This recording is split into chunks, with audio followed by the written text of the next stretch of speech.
Fala pessoal, tudo bem? Meu nome é Túlio. No vídeo de hoje a gente vai conversar um pouquinho sobre o MCCI 11, o fundo de papel da Mauá High Grade. Dentre os assuntos que eu quero trazer aqui para vocês hoje, a gente vai comentar um pouquinho sobre o Guidance. O fundo gerou muito pouco esse mês, utilizou as reservas. Será que ele vai conseguir manter os rendimentos? Como vão ser os rendimentos no segundo semestre?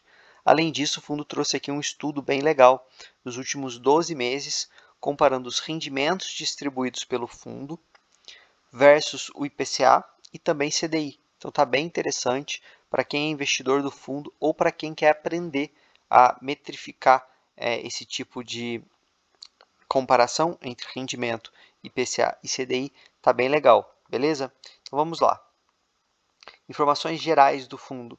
Fundo hoje com mais de 110 mil cotistas, um PL de 1,5 bi, um pouco mais. O valor por cota, né, patrimonial 91,77. O valor da cota a mercado aqui quase R$ 85. Liquidez de 4,1 média diária, então super tranquilo. Pessoal, lembrando que esse valor aqui da cota a mercado é no fechamento do relatório, ok? Último dividendo 95 centavinhos, PVP aqui em 0,93. Taxa de gestão e administração 1% sobre patrimônio líquido do fundo, taxa de performance 20% sobre o que exceder 100% do CDI. Taxa muito cara, taxa que o mercado já bateu muito na gestão para que eles melhorem. O gestor já indicou que no futuro pode melhorar, mas de qualquer forma ela ainda está aqui e se o fundo bater a taxa, ela vai ser cobrada. Lembrando que nesse momento, pessoal, ela não está sendo cobrada.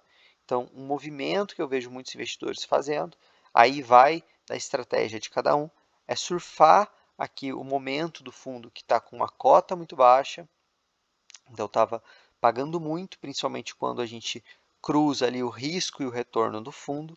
Depois, num momento que muito provavelmente essa taxa de performance possa ser cobrada, que é quando a Selic cair, por consequência o CDI cair, aí se desfaz das cotas e parte para um outro investimento. Aí vai do estilo, do perfil de cada investidor, porque tem investidor que é mais holder, ou seja, ele vai comprar aquelas cotas, ele não quer fazer giro, ele quer realmente pensar para o longo prazo, ok? E tem investidor que vai preferir surfar ali mini ciclos, não é que ele vai fazer um day trade, mas ele vai aproveitar esse momento, daqui a um ano, muito provavelmente no próximo ano essa taxa de performance não vai ser cobrada, depois quando ele notar que essa taxa possa ser cobrada, ele se desfaz das cotas. Tá? Só estou mostrando as duas formas de pensamento para vocês e aí vai de cada um. Bom, comentários do gestor. Então, informação mais importante do vídeo. Informamos que 100% dos CRIs da carteira permanecem adimplentes, todas as parcelas referentes a abril com vencimento até a data da publicação do relatório já foram pagas, inclusive o CRI Vogue Square, que é um CRI ali que tem problema, recuperação judicial, enfim, desde o ano passado. Então, informação mais importante porque o cotista segue tranquilo aqui no fundo da Mauá. O MCCI segue 100% alocado de maneira diversificada em ativos resilientes. O fundo não possui operações compromissadas. Esse é um outro ponto interessante aqui do fundo. O fundo no passado recente chegou a ter 15, talvez até um pouco mais por cento de operações compromissadas e a gestão optou por desmontá-las. Elas geravam um custo alto. Nunca ficou tão claro, pelo menos para mim, nos relatórios da Mauá, quanto que realmente essas operações compromissadas compensavam, geravam lucro ali para dentro do fundo. Me parece que geravam lucro, mas eu não sei se na questão risco-retorno estava tão bem precificado.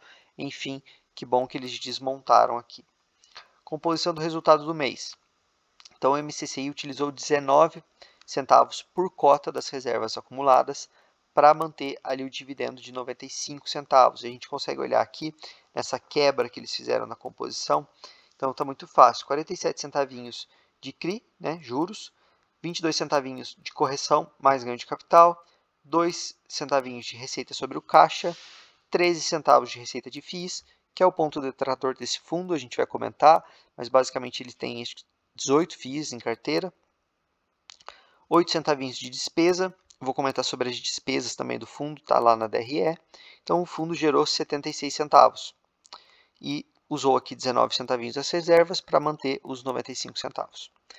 Pois bem, pessoal, Vamos então ao estudo que eu comentei com vocês no começo do vídeo.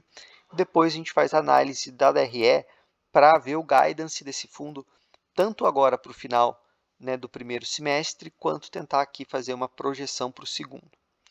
Pessoal, se estiverem gostando do conteúdo, não se esqueçam de deixar o like e se inscrever. Muita gente mesmo ainda não é inscrita e isso ajuda demais o canal. O canal cresceu rápido, então estou muito feliz com isso. Mas aí nos últimos 15 dias a gente está ganhando muito pouco inscritos, acho que é porque eu parei aqui de pedir. Então, pô, me dá essa força, ajuda demais, beleza? Distribuições de rendimentos versus IPCA. Então, o gestor comenta aqui que nas últimas semanas se falou muito, né, sobre o IPCA, que voltou para dentro do teto da meta do Banco Central.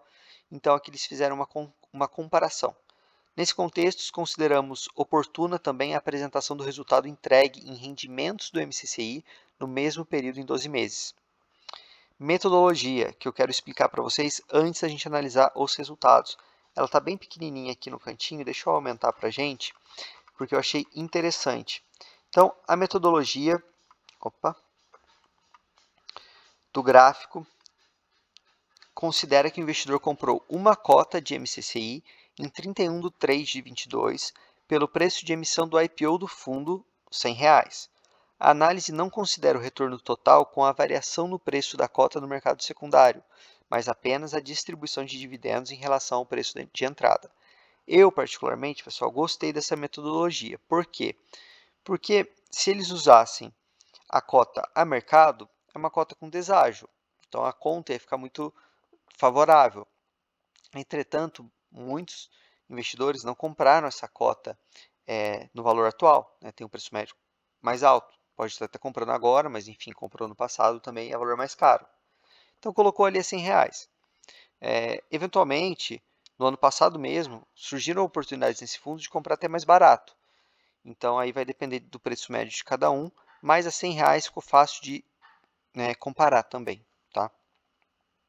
Então, na janela que começou em abril de 22 e terminou em março de 23, o IPCA apresentou variação de 4,65. No mesmo período, o MCCI entregou em dividendos, ou seja, líquido de qualquer imposto, já que o fundo imobiliário ainda é isento, 12,75%, que na base, né, de cálculo aqui desse estudo, que foi R$ 100, dá R$ 12,75 por cota. Ou seja, uma rentabilidade líquida de IPCA mais 8,10. Interessante, pessoal, bem interessante. Como que a gente tem que fazer aqui um cálculo? Tem muitas coisas que a gente tem que comparar. Primeiro, spread histórico entre investimentos em fundos imobiliários e NTNB. Já comentei isso em alguns outros vídeos. A gente pode usar aí de 2 a 2,5%, em alguns casos 3% de spread entre esses dois tipos de investimentos. Então, trazendo em números, se a NTNB está NTNB mais 5, por exemplo, né, ali o IPCA mais 5, fundo imobiliário, em regra, para ele te compensar, ele tem que te pagar ali algo entre de prêmio, né, IPCA mais 7, IPCA mais 8, vai depender do fundo. Considerando aqui, né, que o fundo é high grade, está te pagando o IPCA mais 8,10 a uma base de cota R$ 100, me parece interessante. Não é aqui, obviamente, nenhum tipo de recomendação de compra nem de venda, estou só analisando números. Agora façam aí o cálculo de vocês para quem entrou nesse fundo mais barato. Enfim, até a cotação, se não me engano, chegou a R$ 82. Então é um fundo high grade que estava pagando IPCA mais 10, IPCA mais 11, enfim, depende do momento. Comparativo de resultados em 12 meses, apenas dividendos, não considera para o MCCI a variação no valor da cota no mercado secundário. Então, o IPCA 4,65, o MCCI 12,75 e o CDI nesse um ano 11,25. Aqui a gente já tem um spread um pouco menor, 1,5 de spread. Mas ainda assim, o MCCI entregando um pouco mais. Pessoal, eu sei que são investimentos diferentes, inclusive para mim são complementares. Gosto de investimento em CDI, renda fixa, caixa, ações, fundos imobiliários. Para mim, diversificação, o único almoço grátis nos investimentos, então para mim tem que ter. E a gente tem que aí fazer análise dos spreads entre os investimentos. Mas aqui, com esse estudo, eu achei interessante, beleza? Taxa média da carteira. Então, a taxa média da carteira hoje está em IPCA mais 8. Entretanto, se a gente considerar que o MCCI está cerca de 7% abaixo da cota patrimonial, a taxa média é de IPCA mais 10,7. Então, aqui uma taxa de sensibilidade, né? Basicamente é isso. Hoje, quem compra leva então para casa, nesse preço de R$ 85,00, IPCA mais 10,7. Bem interessante para o risco do fundo, né? Bom, guidance. A expectativa de guidance do fundo é de 95 centavinhos até junho de 23. Ele vem mantendo aqui esse guidance de 95 centavinhos, ele conseguindo cumprir, né, desde o começo do ano, e ele tem aqui a expectativa de mais 3 meses nesse valor. O que a gente tem que olhar para conseguir projetar se o fundo vai conseguir cumprir esse guidance ou não? A DRE. Então a gente consegue ver aqui que nesse mês o fundo gerou só 76 centavinhos e utilizou boa parte de sua reserva para conseguir chegar aqui nos 16, pouco mais de 16 milhões, que são os 95 centavos. Então, hoje o fundo tem em caixa 30 centavinhos por cota de resultado já apurado e ainda não distribuído. Então, isso aqui vai ajudar a cumprir o guidance. Lembrando, pessoal, em outros relatórios o MCCI já explicou, ele tem aqui um recebimento dos seus CRIs não só de forma mensal, então tem CRI bimestral, trimestral, semestral, então por isso que a gente tem essa oscilação aqui no rendimento final por cota. A gente pode ver, ó, em janeiro gerou 1,17, fevereiro 93, março já foi 76. Então acredito que para o primeiro semestre está tranquilo ali a manutenção de 95 centavinhos por cota. Para o segundo semestre já é um pouco mais difícil de prever. A gente vai ter que aguardar os próximos meses de inflação. O Banco Central, né, teve ali a manutenção da Selic, então pode ser que nos próximos meses a gente tenha um IPCA abaixo e isso vai refletir lá no segundo semestre numa diminuição dos dividendos. Mas ainda é muito incipiente, muito cedo para a gente conseguir projetar. Quero comentar por fim com vocês sobre as despesas. O fundo ele apanha bastante na questão dos custos, então ele traz aqui uma linha, até destaque em vermelho, o total de despesas. Como a taxa de performance não está sendo cobrada, ela está aqui em 10%, certo? No mês de março, até porque ela ficou um pouco mais alta, porque né, a receita foi um pouco mais baixa.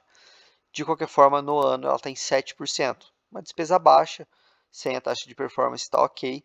Então, vai ali de cada um, que eu falei no começo do vídeo, surfar um bom fundo por um período, ou como no médio e longo prazo a taxa de performance muito provavelmente vai voltar a ser cobrada, não compensa entrar. São formas de pensamento diferentes, não tem nenhuma errada ao meu ver. O fundo conta então com 30 CRIs, um crédito estruturado e 18 FIIs. A gente tem aqui a distribuição por segmentos, bem interessante, por região, bem concentrado em São Paulo. Para um fundo high grade faz sentido. A gente tem aqui o portfólio de recebíveis, já comentei em outros vídeos, vou deixar marcado aqui para vocês. Aqui a gente tem o ponto detrator para mim, 4% do portfólio alocado em um fundo da própria casa e principalmente um fundo que é high yield. Então destoa aqui para mim da estratégia do fundo. O MCCI para ser high grade, então não gosto dessa quantidade de fundos, mas principalmente de um fundo da casa e ainda high yield. Mas, enfim, quem sabe no futuro aqui esse MCHY, que é um bom fundo, tá pessoal? Só não gosto da gente procurar na prateleira um fundo high grade e encontrar lá dentro coisas high yield. Mas quem sabe esse fundo num preço mais alto, a gestão ali desmonta um pouquinho da posição com algum ganho de capital. Pessoal, no mais é isso. O vídeo já ficou mais longo do que eu queria, espero que tenham gostado. Deixem o like, se inscrevam. Lembrando, o grupo do Telegram está na descrição e no comentário fixado. Valeu!